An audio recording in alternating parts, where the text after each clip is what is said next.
We have been talking about peacemaking, and you and I, we all are called to be peacemakers. And many of us try to seek reconciliation, but it is not always easy. And many of us face like conflicts, betrayals, or broken relationships. In these challenges that we have in our lives, we need to do our best to make peace. And the best way is direct communication. And sometimes if it doesn't work, mediation, and then maybe arbitration.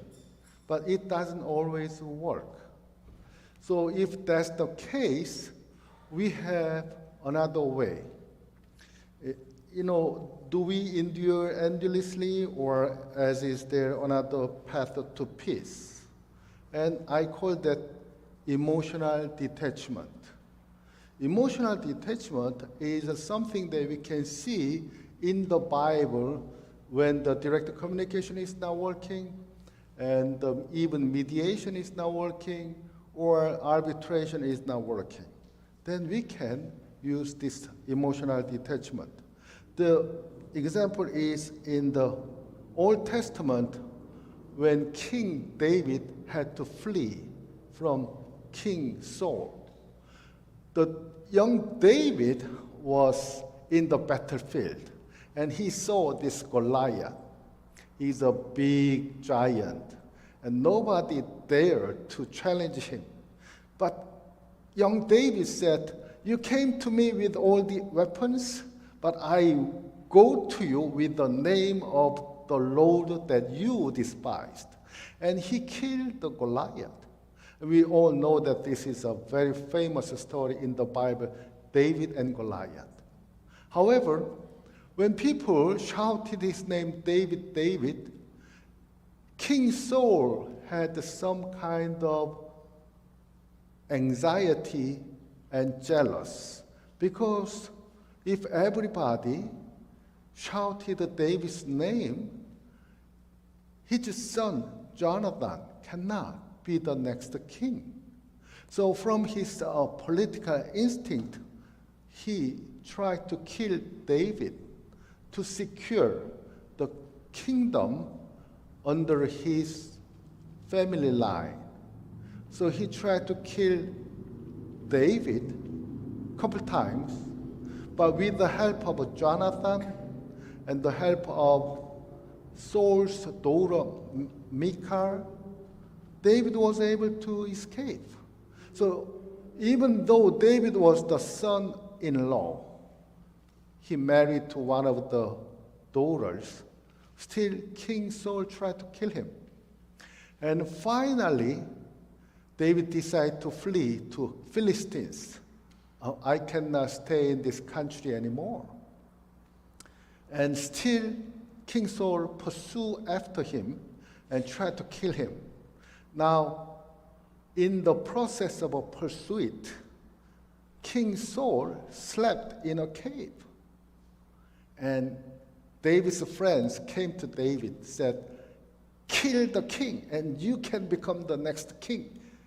But David said, "No. King is an anointed one. How can I kill God's anointed one?" So he just went to King Saul, who was deeply asleep, cut off one of the small piece of his cloth and came out. And when King Saul woke up, he shouted to the king, "King Saul, here is a piece of your cloth. This is an evidence that I had an opportunity to kill you, but I didn't." And King Saul saw it and said, "Oh, actually, David was able to kill me, but he spared my life." So King Saul said, "I'm sorry, it was my mistake, my fault. I will let you go." But when he came back, he changed his mind and kept chasing after David again. So second time, David saved King Saul's life. Same thing happened. And now David realized that this is not going to work. So he ran away from the kingdom to Philistine. But when he went in there, he did not mad or angry, but he trusted God and he went into Philistines. That's emotional detachment. Here, when we practice emotional detachment, the key is trust in God. Because if you do not trust God, you have to take your own personal revenge or action. But when you trust God, you say, God is in control, and I'm just one of the servants. So I will let God handle God's business, and I will do my work. That's what David showed how to do the emotional detachment. Another example is Joseph. You can see the Joseph story. It's a long story, so I have to tell the story from Jacob. Jacob, he loved Rachel so much. So he tried to marry her, but Rachel's father, Laban, Jacob's uncle, deceived him. And he had another daughter, actually older one, Leah. And he said, well, Leah is not married yet, so I will just send Leah away. So at night, on the wedding date, Jacob thought that's Rachel, so they slept together. In the morning, he woke up, it was Leah. So even though Jacob loved Rachel, he had to marry Leah first, and then marry Rachel also. So he had two wives without his own intention. But because Jacob loved Rachel and didn't love Leah, God showed mercy upon Leah.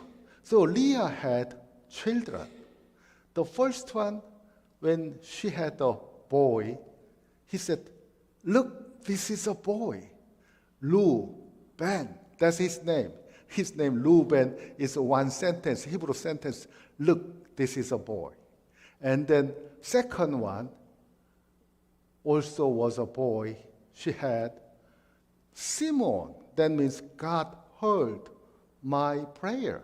Shama, that's the Hebrew word listen. Shama on. Simon, God listened to me. And the third one, when she had the third son, she said, oh, this is a Levi. Levi in Hebrew means God is now my side. I join to God, joining, coming together. And then fourth one, she said, Judah. I praise God. Judah means praise. So when Leah had 4 sons, Rachel had no sons. So Rachel was so frustrated. And Rachel sent her maid to Jacob. So Rachel's maid actually had 2 sons. That's Dan and Nathan. So Dan, the meaning is struggle. So I struggle. And God, I'm judged. So God judged between me and Leah. And after she got 2 sons, Leah said, if you send your maid, I will send my maid too. So Leah's maid also had 2 sons. So she got Gad and Asher. That means fortune and happy. So she was so happy she got 2 more sons. Then Rachel finally had her own son. That's Joseph. Now, think about this. 10 sons from Leah and Rachel's maid. But this is the first one that Rachel, the woman that Jacob loved, had. So Jacob loved Joseph so much. So he gave him a colorful cloth and paid special attention to him. So what happens? All the other brothers become very jealous. So they had jealousy. And Joseph was so happy. And when he had the dream, in his dream, he said, "Oh, my brothers bow down to me." And he bragged about it, and they really dislike him.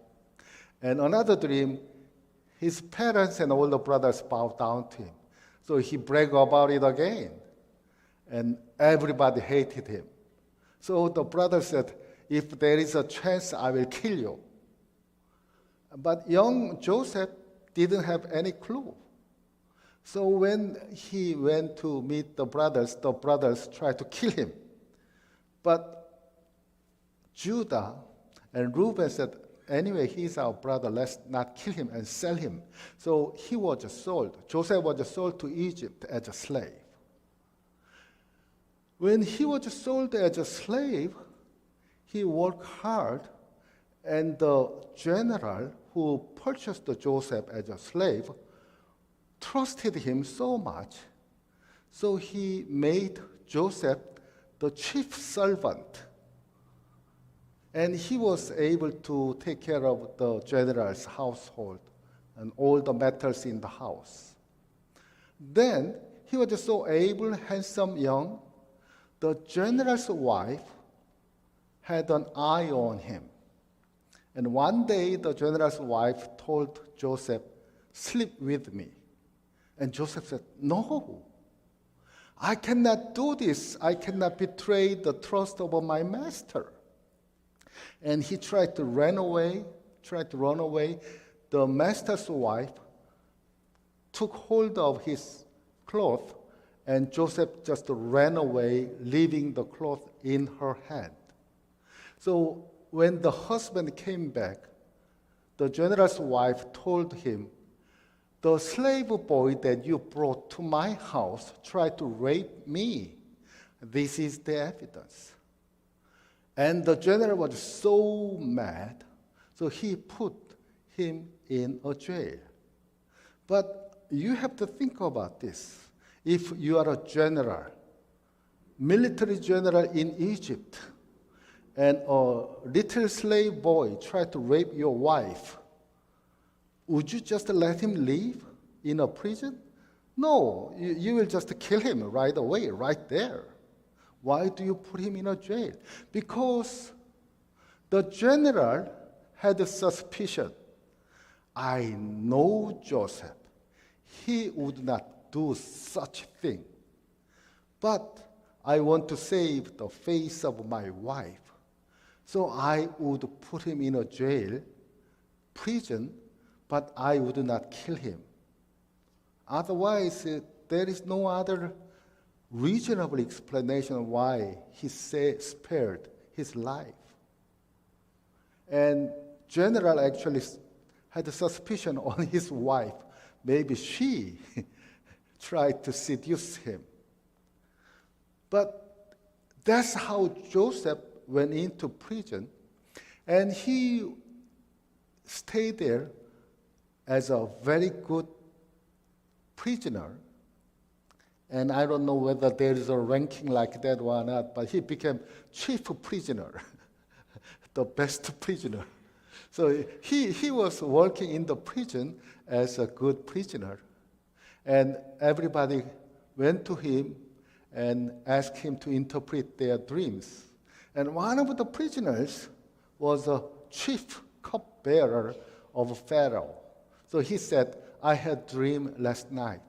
And Joseph interpreted it and said, "Well, soon you are going to be released. When you are released, remember me and just plead for me." Cupbearer said, "I will do it," but whenever he was released, he forgot about it. But the Egyptian king Pharaoh had a dream one day, and nobody was able to interpret the dream. Then the chief cupbearer remembered Joseph. Oh, Pharaoh, there is a young slave boy in prison that I met in the prison. He knows how to interpret the dreams. Bring him on.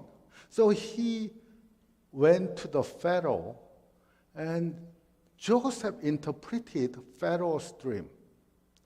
And he said, we will have 7 good years, and we'll have enough crops to save.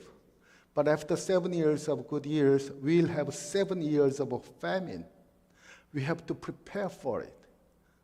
So he was thinking about 14-year long-term plan. And Pharaoh said that, well, if you know that well, why don't you become the chief planner? And he made Joseph prime minister, who was in charge of the 14-year national plan. So he prepared storages and saved all the crops and harvest during the 7 good years. And starting 8th year, when they had a famine, he gave food to the people in his land. And later, people from outside the land also came to buy food. Among them were Jacob's sons, Joseph's brothers. When they come, Joseph recognized them. But the brothers didn't recognize Joseph. Joseph tested the brothers a couple times and recognized that they actually repented of their sins, regretted what they had done, and they saved Benjamin, his brother, and they still serve the father Jacob. So Joseph revealed his identity and asked them to bring father and Benjamin. The brothers were so afraid that when Jacob the father died, Joseph will kill them all. So when Jacob died, they all went to Joseph and said, our father pleaded for our lives. Please do not kill us. Then Joseph said, why should I kill you? Even though you made a wicked plan, God used it to bring me to Egypt and save all these lives. Now I realize that my coming to Egypt was God's providential plan. It has nothing to do with your plan. So I have already forgiven you because I understood God's providence to save all the lives. And I have no grudge against you or emotional baggage against you. That's the emotional detachment. So as you see this emotional detachment, the key is trusting God. God is still in control. And we should not do any revenge. We should not hold any grudge against anybody. That's how we make peace. And peace, in this peacemaking process, we can have reconciliation. So when we work through this peacemaking process, we will try the direct communication. That's the best way. And we will practice that a lot. Actually, last week, we had some small example that I can use as a success story of direct communication. Trustee tried to have carpet cleaning, but they didn't arrange who is going to open the door for the carpet cleaner.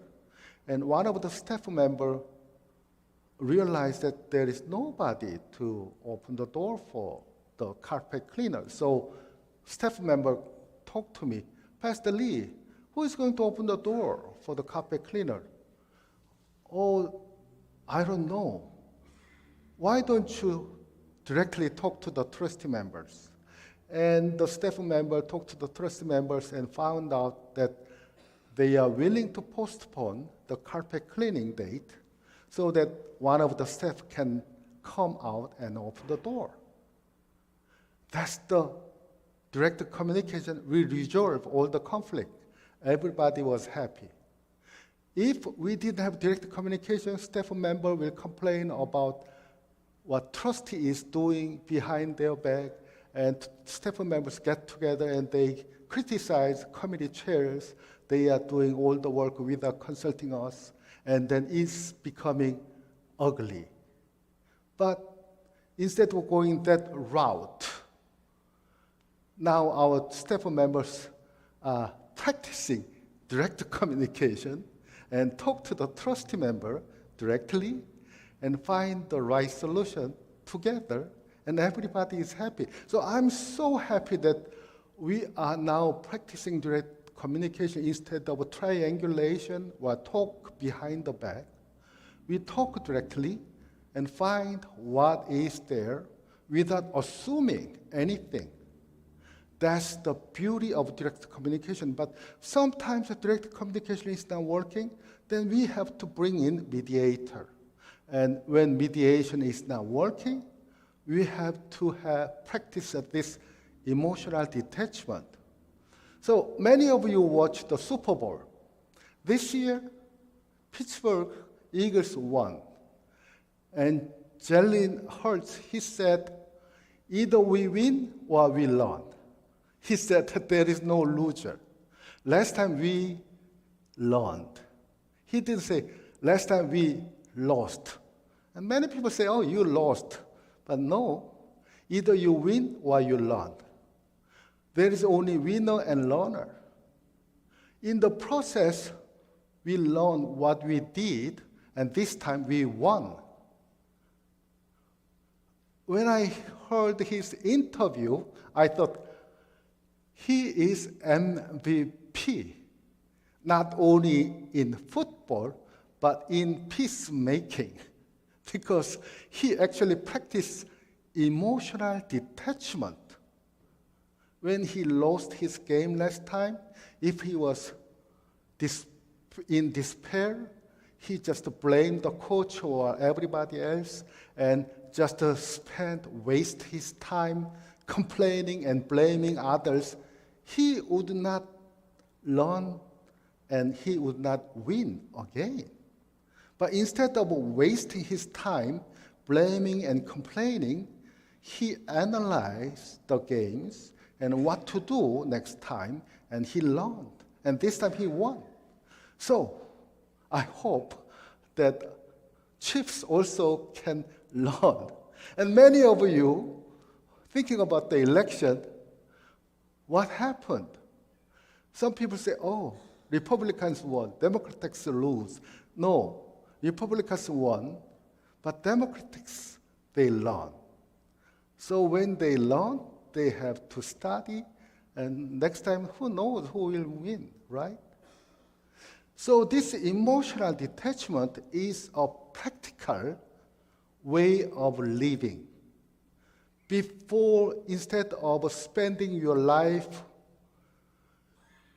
complaining, blaming somebody, and planning grudge, or committing suicide, fighting against everybody, no.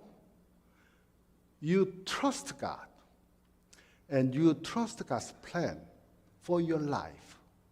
And you decide what to do next time and move on. Take one step at a time and learn everything on the way, and next time you will win. And that's not only for us, but for the community, because we are called to make peace. No grudge, no revenge, no fighting, and no conflict. All these biblical stories we learn because we want to follow the footsteps of faith giant. Of course, our role model is Jesus Christ. Look at Jesus. What did he do? He prayed for those who persecute him, and he died on the cross to save all humanity. Even though human beings keep betraying God, God said, I love them, I'm going to die for them, and I will give my life for them so that they can live, have life abundantly. So my siblings, that's the core that we have. We want to glorify God, following God's plan, and trusting God. When we trust God, we do not have any grudge against somebody. And practicing an emotional detachment basically attempt reconciliation first. Then, if reconciliation does not work, we can forgive and let go of resentment and acknowledge your limit and seek support if needed, and differentiate detachment from running away. Emotional detachment is not running away. Running away is self-protection. You want to protect yourself, so you run away.